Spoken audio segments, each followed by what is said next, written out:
Something is not adding up a big time. What happened this time is what we'll be discussing in this video. This is coming on the Radar Online website. Prince Harry, Meghan Markle's names turned up in the latest dump of documents related to the disgraced late pedophile Jeffrey Epstein. Among the thousands of items and email exchange discussed, an article about Harry dished out his uncle Andrew Windsor after he was allegedly recorded by Russian pranksters posing as Swedish climate activist Greta Thunberg. What I find about this whole saga or this whole incident is that Harry was aware of the consequences of saying anything that he would not intend to say or that could create a huge backlash. He was very much aware of all of this, and you will know why. So Prince Harry prank call discussed in Epstein files. The YouTube page The Royal Grift was the first to uncover copies of an email exchange between the two parties,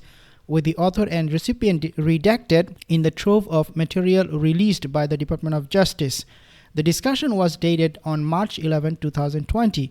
2 days after Harry and Markle made their final appearance as working royals at the Commonwealth Day service at Westminster Abbey. And we know during that time, they were talking about leaving the monarchy, they were talking about stepping back. And at that time, think about this, their contention with the family grew much deeper and stronger. And Harry and Meghan, they were ready to trash the monarchy in any way possible, and that's exactly what they have done. They trashed the monarchy, and at that time they came in contact with these two Russian pranksters. The exchange was about one article that Yahoo Lifestyle published titled Prince Harry comments on Prince Andrew's friendship with Jeffrey Epstein in prank. The sender wrote, "This article is estimated to have over $4 million in publicity value." This is just insane. $4 million in publicity value. And what is even more interesting and wild is that this particular notice or exchange was read online more than 2 million times. Normally people will read between 250,000 to 400,000 times when you have an article or something gets published and it becomes viral. But for them, it was 2 million. It was actually more than 2 million times. The recipient replied, "Has any other article come close to that?" An estimated 2.31 million, okay, readers. And that is just from one stupid article. So Harry was, in other words, aware that people will be reading this article. He was aware. If he leaves any clue as to how Meghan could be connected with all of this, he was aware of all of this. And this is why he worded it very carefully. And I'll read that to you in a second. The original sender responded, quote, "Nothing that I recall even comes close. For context, a really important Wall Street Journal or Times articles average about 250,000 to 500,000 times. This is how many times people will read." It was then noted that this had Prince Andrew, quote, "Prince Harry and Meghan Markle in the same story," end quote. Okay, so you can see the connection they're trying to establish here between Meghan, Andrew, and Epstein.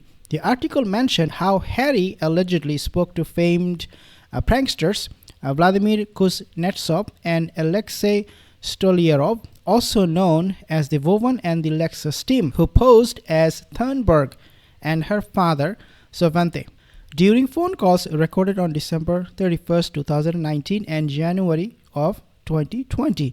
The duo released the calls via YouTube and Facebook on March 9, 2020 to coincide with Harry and Meghan's final day of duty as working royals. The calls went down when Harry and Meghan Markle were living in a vacation home in Vancouver Island, Canada, both before and after the couple announced on January 8, 2020 that they were stepping back from their senior working roles to seek financial independence. So the reason I'm mentioning about this particular timing is because Meghan and Harry, they reached at a point where they were willing to use the royal family's name, their reputation for their own financial gain. So they came in contact with some random people. They believed that this is Greta Thunberg.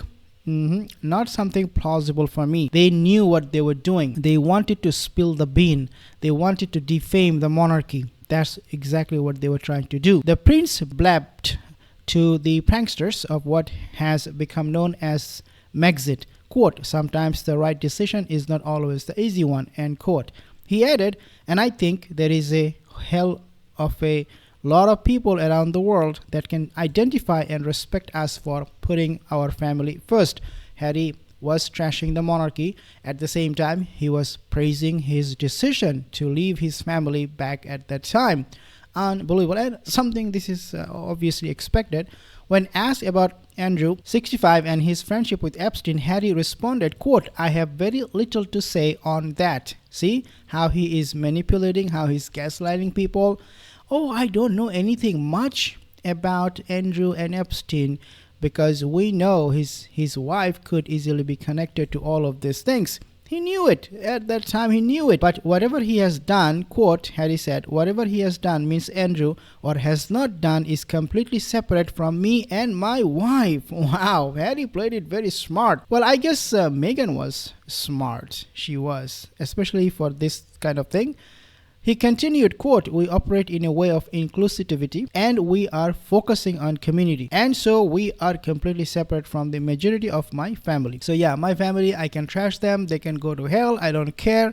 But guess what? My decision was the right one, to separate, to distance myself from them and to be able to put my family first. Look at me. I am a gentleman. I'm taking care of my woman, I'm taking care of my family, but look at them, they are connected. My uncle Andrew is connected with Epstein. My family knows about this, but they're not doing anything about it. So yeah, they're the bad people and we are the good people. That's really exactly what the vibe Harry wanted to put out. Subscribe for more.